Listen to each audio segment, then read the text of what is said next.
Davis steps under center. Gibson and McClendon behind him. Davis with motion by Richard. Will give the ball to McClendon. He leaps. Oh, he doesn't get in. He fumbled the football. Carolina holds. The game is over. And Carolina has won the game. Finley to throw. Over the middle, intercepted. Wolford again. Wolford the other way. At the 30, the 40. Wolford to midfield. Miles Wolford with the pick. The Heels on the doorstep of an enormous victory. Left side of the line. Hood standing to Williams' right. Williams gonna throw. One-on-one. Davis has it. Touchdown. Carolina wins. Carolina is the Coastal Division champion. Bernard fields it at the 26. Heading to the far side. Gio at the 35. Gio, he's at the 50. No, he's not. Yes, he is. Gio is going to take it for a touchdown. Are you kidding me? Connor Barth for the possible win. Snap, spot, kick away, high enough, long enough. It's good! It's good! Carolina has won the game on a 42-yard field goal by freshman Connor Barth. Good gosh, dirty! This is the Heel Tough Blog Podcast. Hey guys, and welcome into this edition of the Heel Tough Blog Podcast. It is Anthony Pagnotta back with you guys. As always, Josh Marlowe alongside me. And we are here to recap a Tar Heel victory and their biggest one of the season as the Tar Heels destroyed Mercer 56-7 on Senior Day in Kenan Stadium. And, well, buddy, this was, I guess, kind of what was expected. I don't think anybody was really overly concerned about this Mercer team. And early on, the Bears showed why. Carolina, 21 points in both the first and second quarter, 42 points in the first half, their most since the 2013 win over Old Dominion, where they scored 49. Really just a completely dominant effort from the Tar Heels from start to finish, and pretty much exactly what they needed to be ready for what's going to be a huge test on Saturday against the NC State Wolfpack. Yeah, the guys came out ready to go, didn't overlook the opponent, didn't let the emotions of Senior Day in Chapel Hill kind of get to some of the senior guys.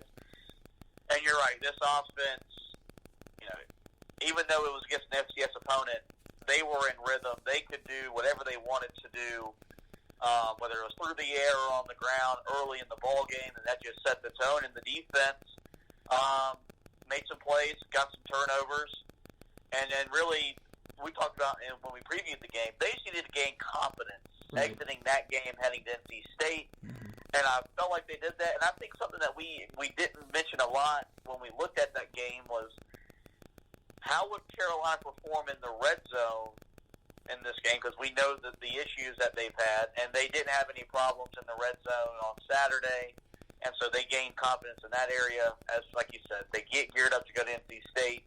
Final game of the regular season. It's going to be an emotional battle as Carolina tries to get to bowl eligibility for the first time in 3 years.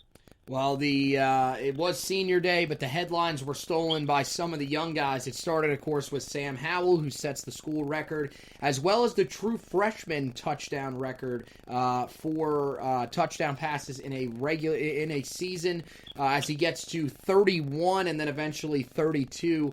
Got to 31 with the 7-yard touchdown pass to Jake Vargas in the second quarter. Mac Brown, of course, came out after the game, said he wasn't too happy with Sam on that play because he had Garrett Walston wide open earlier in the play, but held on to the ball long enough to try to get it to Jake Vargas to get him his first career touchdown. It works out, and he does end up taking over the school record from Mitch Trubisky for touchdown passes in a season. That was 30 from Mitch back in 2016, and then takes over the true freshman touchdown record in NCAA history, which was held by Trevor Lawrence, and that was set last year with 30 back in 2018. So man, just what a great way for him to come out. Another just fantastic game from him. I mean, at one point during the game, had a 499.8 QBR, was 5 for 5 with 3 touchdown pass, or no, 5 for 5 with 2 touchdown passes at the time.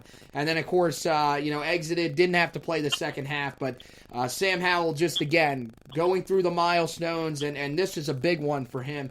First year on campus and already setting the school record for touchdown passes in the season. He's off to a fantastic start to his career, wouldn't you say? Yeah, I mean, we kind of expected him to break the record in that game once he was started closing in on the record, and he wasted no time in doing so. And look, yeah, he's had as special a freshman season as anybody in college football in recent memory. The thing that's different is Carolina's 5-6. If this was a 8-3, 9-2 football team, there could be legitimate sleeper Heisman discussions about his kind of season because he's just been that good as a rookie. Right. And we expected him to have a good year once he won the job because we knew from his high school days that he could play. I don't think we thought we'd get this in the first year.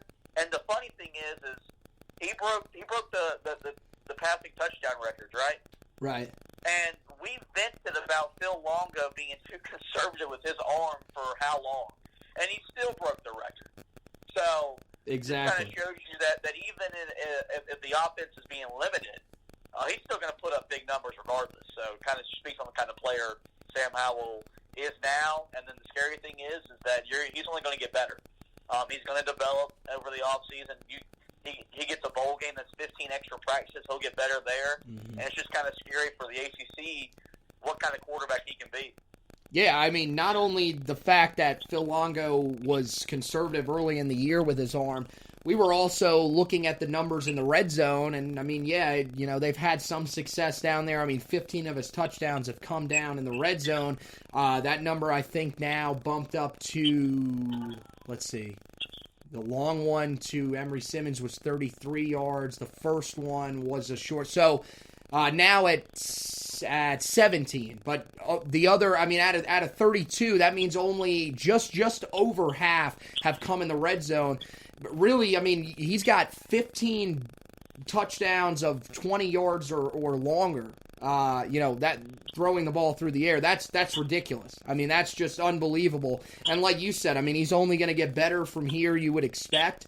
I mean, to come out and do it in his first year is amazing. And, this is a guy, I wrote that in the article the other day as well, that, we knew when he won the starting job back in August that there was a reason that he won the starting job. He was going to come in and do some things and open up this offense a little bit more than what we'd seen the last 2 years.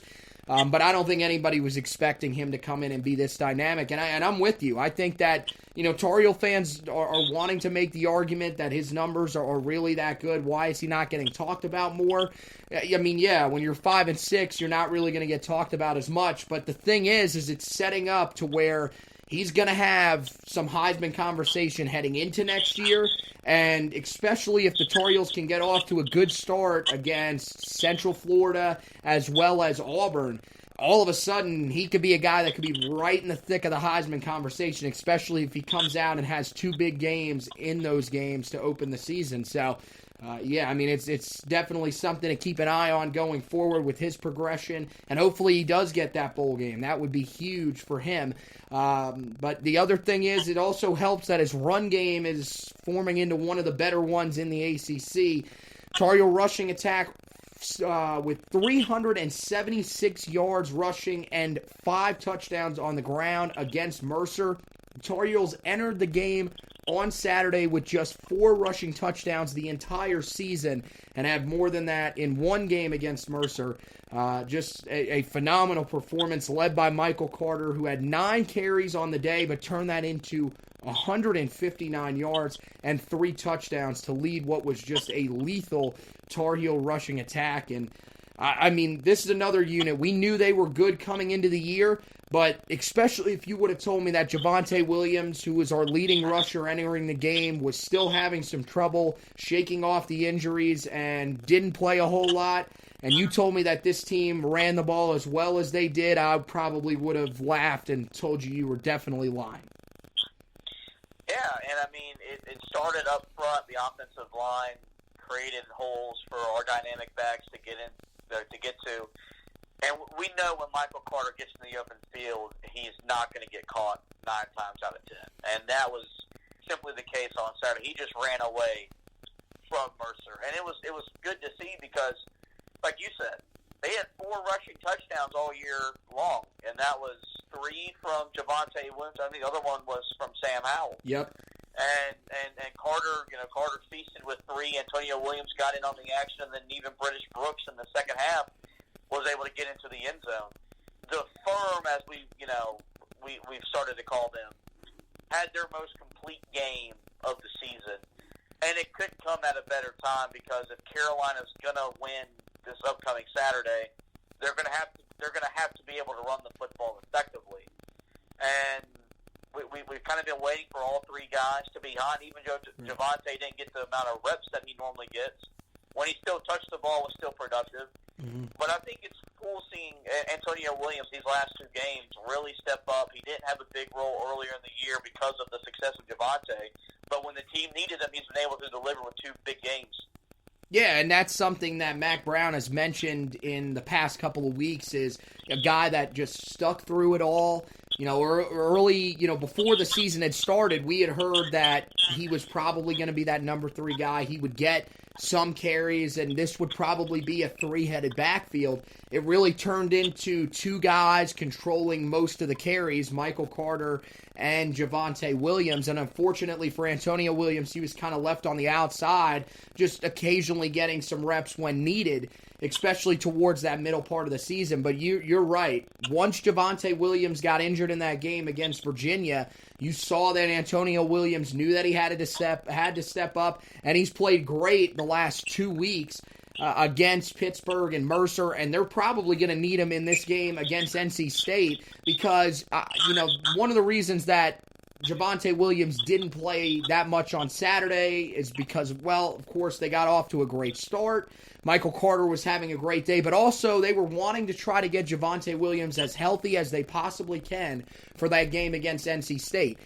While I do think that he is going to be more healthy than he's been the last 2 weeks, I don't think he's going to be fully healthy considering that he sustained an ankle injury in the game against Virginia and then sustained an upper body injury in the game against Pittsburgh. So, I mean, look, coming into this game, you're going to need Antonio Williams one way or another more than likely. So that's huge. You're right. He's stepped up and played very well, and for him to score a touchdown on Senior Day was big because he's a guy that's only been in Chapel Hill for 2 years, but you feel that for him, Chapel Hill is a special place. He knew coming out of high school, he probably should have gone there out of the gate instead of going to Ohio State, but I think that he's where he needs to be now, and he's performed very well for the Tar Heels down the stretch.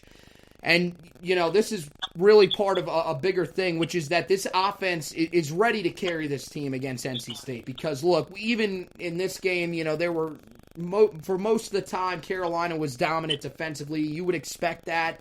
But, again, the defensive line in the first half didn't have a single sack against a Mercer offensive line that, frankly, just isn't that good.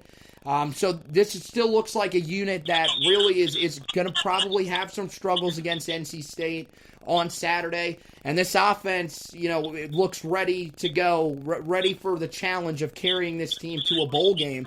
Once again, for the 6th straight game, over 10 yards per completion in the game. I mean, the Tar Heels only threw the football 15 times, but it's still a passing attack that is one of the most lethal right now in all of college football. Then you factor in just how well the Tar Heels are running the football. I mean, at this point, it seems like this offense is ready to carry this team where they need to go, and that's to a bowl game, hopefully with a win against NC State, right? Yeah, I think this offense has finally formed into what Mac Brown envisioned in the preseason when he said, we want to be the Oklahoma of the ACC. SEC, which I think, we kind of overreacted to that because of what Oklahoma has done on offense since Lincoln Riley took over there in Norman. Right. But look at what they're doing. They've been able to run the ball against teams that you don't think you could run the ball against. They were able to run the ball against Virginia, Pittsburgh, who had very good run defenses. And they've been able to throw the ball down the field all year long. And now some of the intermediate stuff is clicking for Sam Howell and those receivers. And now this offense can put 450 yards up at will and can get you into the 28 to 35-point range week in, week out. And that's most weeks going to win you a lot of football games. And that's what Carolina is. The strength of this team this year is on offense. And it may always will be with Sam Howell at quarterback. And it's like you said, if they're going to make a bowl games because they're going to outscore opponents this year because the defense is just they're that beat up and they're in a new scheme that is harder to learn as opposed to a new offensive scheme. That's just the nature of what the team is built like for this year.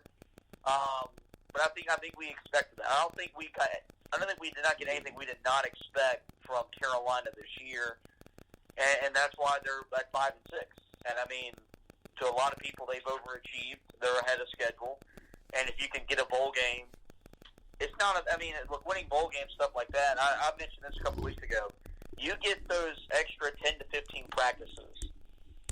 That's going to do wonders for a lot of guys. Especially thinking of the guys that are redshirting, and even Sam Howell, some other guys. Just more reps in the system's only going to pay dividends going into next year. That was one of the big things that when I had my interview with Brant Wilkerson earlier last week, he brought up, which was the practices. And it's definitely going to be huge for, a lot of the guys that are going to be taking over significant spots on the defensive line in place of Jason Strobridge and Aaron Crawford, in the secondary in place of Miles Dorn. That's where it's going to be really big for a lot of those guys, where you're going to have a chance to even get a jump start on finding some of those replacements for the guys that are going to be moving on and graduating or heading to the NFL. I think you're right. And, this offense, the only real concern is the red zone offense. But even still, they looked about as good as they've looked all season. Now, you would expect that against Mercer, but it was really more of the play calling that we saw that was encouraging. The throw from Sam Howell that gave him the school record and true freshman touchdown record. Love the play call where you're getting your tight ends to go across the field and try to get these linebackers and safeties having to move across the field and setting those natural picks that you were kind of talking about last week when we were talking about the red zone offense heading into this game. So I think that there's a lot of encouraging things about this offense as long as they can score in the red zone on Saturday like they need to, instead of having to kick those field goals that I think have come back to hurt them at times this year because they just can't, establish enough space in between teams if they're leading early in games or find a way to claw a little bit closer if they're trailing in games. I think that'll be really big for this team against NC State. One of the other big storylines that needs to be talked about is, again, look, Senior Day was headlined by all the seniors that were leaving, or the guys that there are a couple other guys like Greg Ross and Jake Lawler who will leave early. But really the guys that shined were the young guns. You look at a guy like Raymond Voasic, who won Defensive Player of the Week for the Tar Heels, 5 total tackles, 2 tackles for loss, and a sack. Really responded well to not getting the start. Jaleel Taylor actually started at what is considered the 4-eye defensive end technique, which is sort of a hybrid defensive tackle, defensive end spot. Basically where they had started Jason Strobridge all year. They kicked Jason Strobridge out to a more natural defensive end position for him, and I thought he looked very good out there. Only finished with 1 tackle, but I thought he had more than that. He looked to be all over the field early in the game, made a couple of really good plays. But Raymond Voasic was a guy that subbed in, and when he was in the game, played really well, not only in the second half, but in the first half as well, and was real dominant.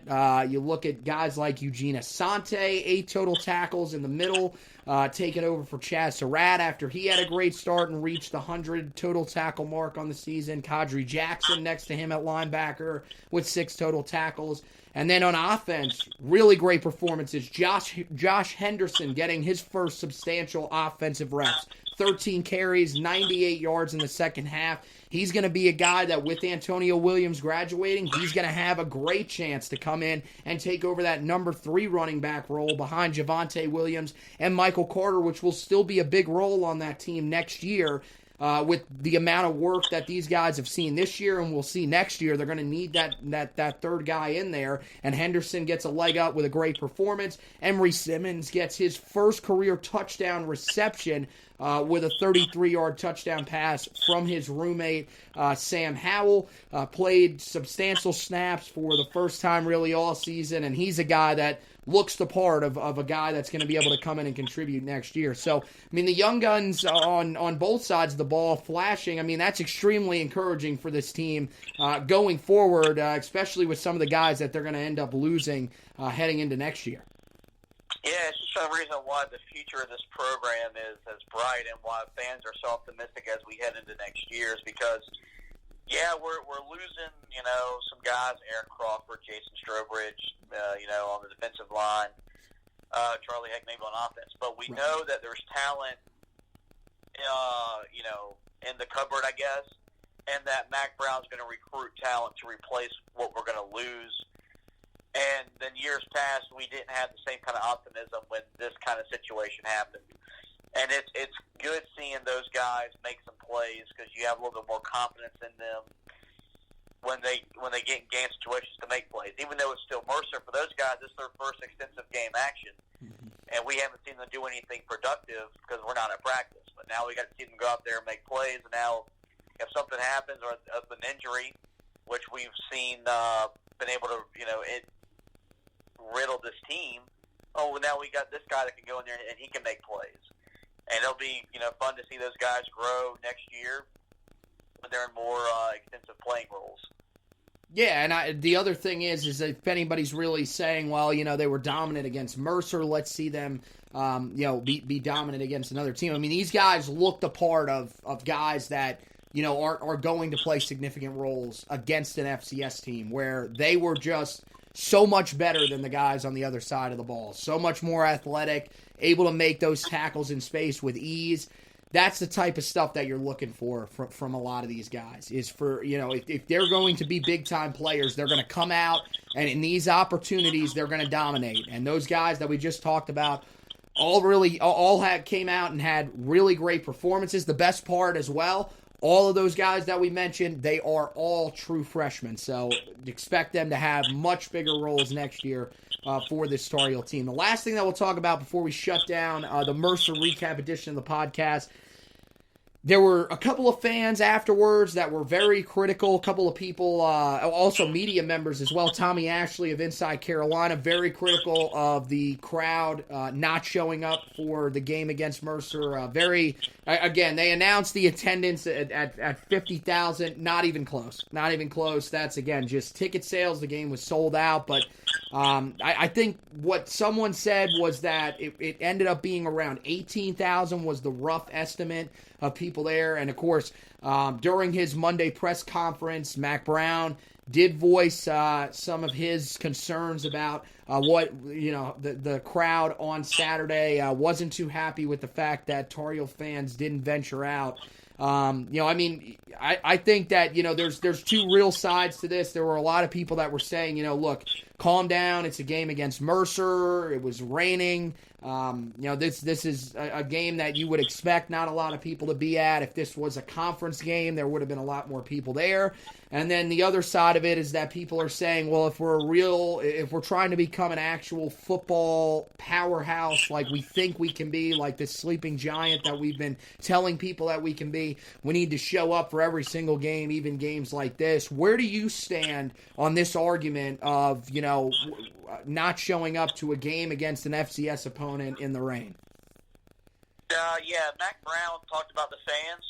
He could talk to me directly. I would have not gone to the game.